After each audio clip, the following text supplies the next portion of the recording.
150 employés à peu près yoo xam ne chaque weer dañu ñëw fay ko te Moustapha moo leen fay. Moustapha na nga yëg ne bés wallahi azim dinañ la woo ci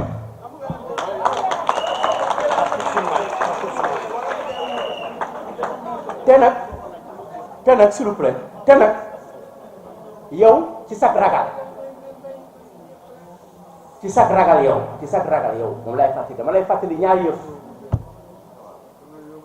saalit bi nga saalit ci passeport chinois ma di la yëgal ne bi nga ne Ablaye Wade dafa sàcc 6 milliards fi nga yóbbu Khalifa tey te ñu yóbbu la fa ba nga demee dañ la tegal bande yi génne journaux yi nga ne du yow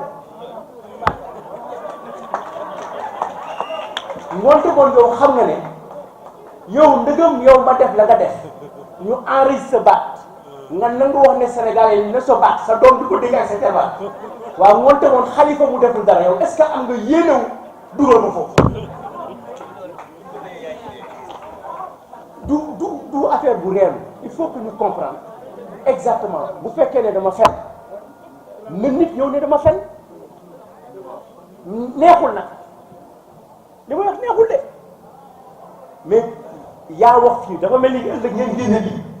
ñu teg ko woo ma Doudou Wade yaa wax ni nga ne du man non du man nga ne kan la Moussa Samb la ça pose problème